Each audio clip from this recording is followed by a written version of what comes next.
Mentally, they weren't there. They were getting discouraged. They're letting these little things get to them. So how exactly can we get past this? How do we keep the motivation? How do we keep inspiring ourselves to continue to lose weight? Well, first and foremost, the number one thing you got to understand is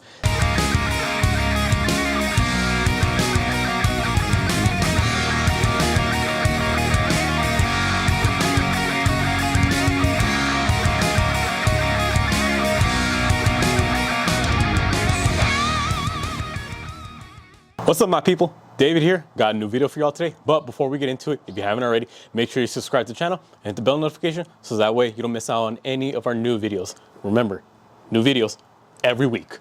All right, so with that being said, let's get into today's video. So we're going to be talking about those who are trying to lose weight, but you're hitting a little bit of a rough patch. You're losing a little bit of motivation. You're slipping away from the goal. You know, you're hesitating whether to continue on. We got to fix for that. So let me ask you first this. How many of you, if your goal is to lose weight, came across times or you're currently going through a time when maybe you're not happy with where you are with this fat loss journey and you're ready to give up? You're right there. You don't know whether to continue on. You know, you're discouraged. You're not seeing the results you want. Comment down below if you've ever been there or if you're currently there. Comment down below also what you've done to help you get past that point. But for those who don't know how to get past that point, look for you, here to help. How can you stay motivated to lose weight? And let's be honest, at times it can be very hard. You're not just losing weight, you're losing old habits that got you to that point in the first place, and you're gonna move on with even better habits. It could be a rough transition, but it is perfectly doable. You just gotta believe in yourself. So I've had my fair share of clients whose goal was it to lose weight, as I'm pretty sure every trainer has. And in the past, you know, I've had some clients where they start off making some really good progress, but then they plateau at a certain point, which, you know, it happens to the best of us. It's perfectly normal. Anyone who's trying to lose weight, there's going to be a point in time where you can only lose so much so quickly.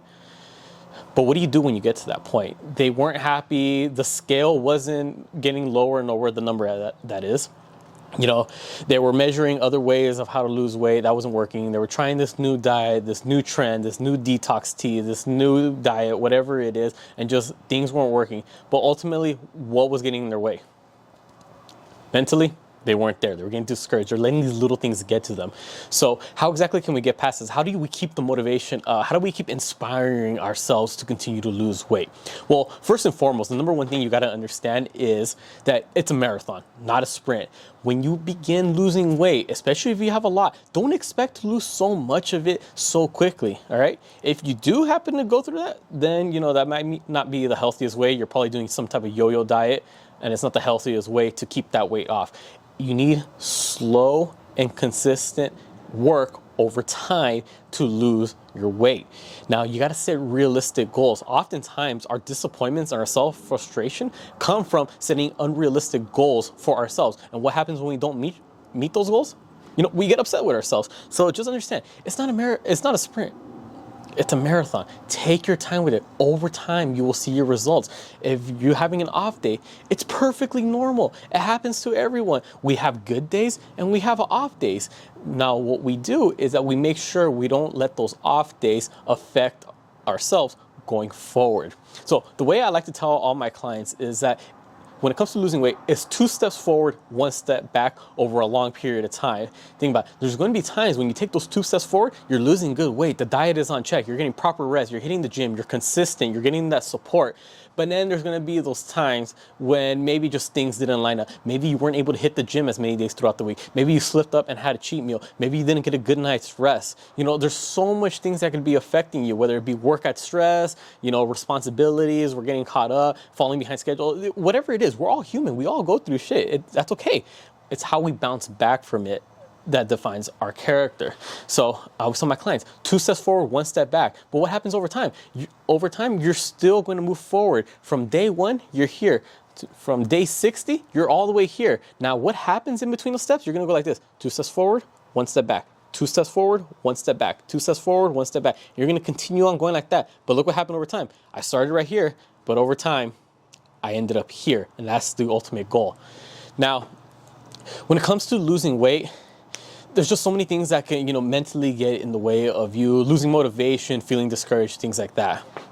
Now, first and foremost, what is the number one thing that people use to measure the progress when it comes to fat loss? Now, I'm saying fat loss specifically and not weight loss, because, you could easily lose weight just by, not eating, which is not healthy, but a lot of that could be muscle mass that you're losing, which is what you don't want. You want to be losing body fat. So what do we use to measure that? We use the number on the scale. Now, when you're first losing weight, especially if you have a lot of it to lose, the number is gonna get lower and lower when you first start. Why? Because when you're new, practically anything will work. Any form of physical activity is going to be more than what you were previously doing. So obviously the scale is going to reflect it, but the scale is not always going to be going down. Now, what do I mean by this? When you're losing weight, it's not just about cardio, burning calories. You also need to lift weights. You need to push hard. You need to build up those muscles. You need to feel stronger. Why? Because the more muscle mass that you have, the less the more body fat you'll burn. Why? Because it's lowering your RMR, your resting metabolic rate. Pretty much the amount of calories we're burning just sitting here to keep ourselves alive and keep our organs going. The higher the muscle mass, the higher the RMR. So therefore, you need to lift weights. Now, what happens when you have a goal of fat loss, but you're also trying to build up your muscle mass?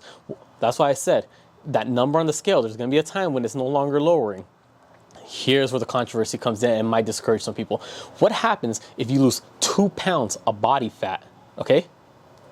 But because you're lifting weights like you're supposed to do when you're trying to lose fat, and you gain back 2 pounds of muscle, will you look better? Absolutely. Why? Because fat outweighs muscle. 1 pound of fat is roughly the size of a grapefruit. So let's just say it's right around that big. But 1 pound, right there, 1 pound of muscle is roughly that much by comparison. So you compare that much to that much. So if you lose 2 pounds of fat, but regain 2 pounds of muscle, you are going to look thinner. But if you're the type of person that's obsessing over the number on the scale, it will not reflect that, because virtually it's going to be as if you didn't lose any weight. Why? Because you lost 2, but you gained 2. Net weight loss, 0. And this could be so encouraging or discouraging for those who are obsessing over the number on the scale. They may think, man, I didn't lose any weight. Well, yeah, you did. You lost the bad weight, but you regained it in muscle, which is absolutely perfect. That's what you want. So if you're the type of person who just focuses so much on the scale, stop it. That could be one of the most discouraging things. You could easily lose motivation. The moment you don't see the ideal number you want on the scale, it's over. But that's why I said in the beginning, it's a marathon, not a sprint. Those 2 steps forward, 1 step back, over time, the scale number is going to decrease from what your original body fat was, or your overall weight, which a lot of it consists of body fat, to what it is at the end, depending on what your goal is. You're going to be having a different number. It may be significantly lower if you're losing fat, but it may be the same because you lost all that weight in fat, but you regained it in muscle mass, which is, again, I cannot emphasize that enough. You want to build up your muscle if you're trying to lose body fat. Now, I always tell my clients, if your goal is, weight loss, specifically fat loss, ditch the scale. We'll remeasure your body weight in 1 month, 2 months, 3 months. I want you to start focusing on the little things to really amp up your self-esteem, to really amp up your motivation, and just to feel more inspired with the little wins that you've done. Again, the little wins are what are going to keep you motivated. What do I mean by that? Don't just focus on the scale. Focus on your clothes, your diet, how regular activities feel, and where you started from. All right, let's break down each one individually. Your clothes. I tell my clients, especially those who are a little bit more on the heavier end, let's ditch the scale. We already weighed ourselves day 1 just to figure out where our starting point is. We'll get back to that months, 2 months, 3 months from now. In the meantime, start focusing on how your clothes are fitting. Typically, people will gain a little bit more fat around the midsection, maybe in the arms. Some people, usually females, a little bit more on the hips and thighs, because that's naturally where they store the fat. For those who don't know, women typically will carry their fat a little bit more on the hips and thighs because of childbearing reasons. Males, typically, we tend to hold our body fat more around our midsection. So those areas where you store more fat, you have the tendency to have your clothes fit a little bit tighter in those areas. If you're losing fat, start noticing over time how those clothes are fitting. Are they fitting looser and looser? If they are, well, that goes to show you you're losing weight. If you're losing that fat and then regaining the muscle, it will still fit looser and looser. Why? Because fat takes up more room than muscle. Muscle is more dense, so it doesn't need as much volume to still weigh the same. So you'll be, losing weight, and you'll, be thinning out. The clothes won't be fitting as tight, but the number on the scale might still be the same because, again, you're regaining that volume, that weight in muscle mass. Now, when it comes to the diet, think about when you first started working out. What was your diet like? Was it horrible? Were you not eating as consistently? Were you not drinking enough water? Well, now look at where you are. Now you are eating healthier. Now you're eating your fruits and vegetables. Now you're staying properly hydrated. Now you're eating the right amount of protein, carbs, good fats. You're really dialing in what it is that you're supposed to be eating for proper nutrition. And that goes hand in hand with the third point that I made about think about where you started. Again, when it comes to motivation, I always tell my clients, just think about where you were and think about where you are now. If you're not happy with your results and you're feeling a little bit discouraged, feeling like you're lacking motivation, just go back to day one. Think about where you were. Be thankful that you're no longer that person. You've made so much results from that day one person up until where you are now. So despite not being where you're at least you're not where you were. Again, that's a really big mental cue to help keep you motivated because it could be worse. You could be back to that original person you were on day one of this fat loss journey. And lastly, start focusing on these little activities you do throughout the day. I always tell my clients, it's not always about the scale. I cannot emphasize it enough, but start noticing also the little things you do throughout the day.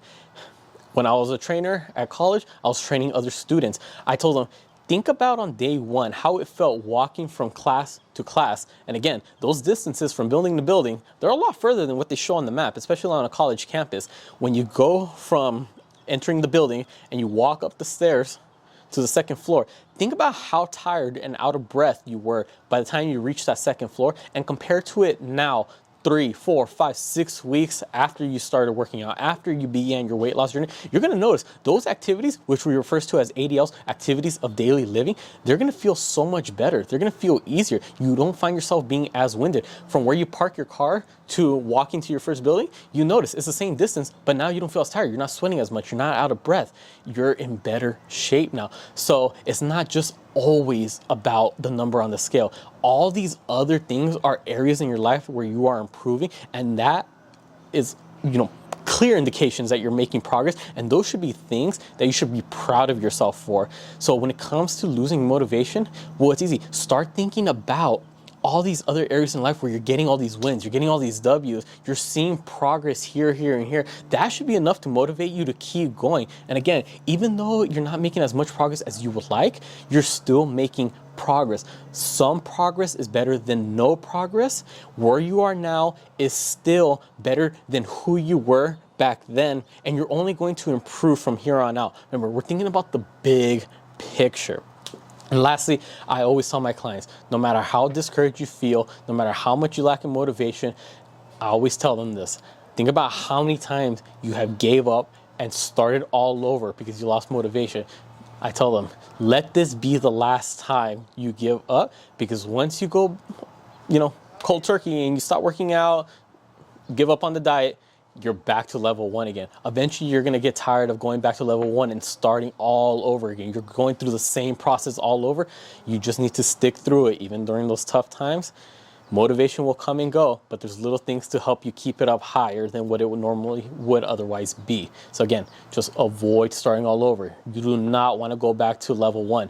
With that being said, comment down below if you ever dealt with this type of situation where maybe you were losing motivation and you just needed a quick pick-me-up to get you back on track when it comes to working out. Comment down below what worked for you so that way we could try to help each other out. And also comment down below any other videos you would like to see me do. Make sure you subscribe to not just this channel, but my girlfriend's channel and our couple's channel, because again, we got new videos every week across all 3 channels. Make sure on Instagram and TikTok you follow us on the separate accounts and the couples. I put all the links down in the description below. With that being said, I'll catch y'all next time.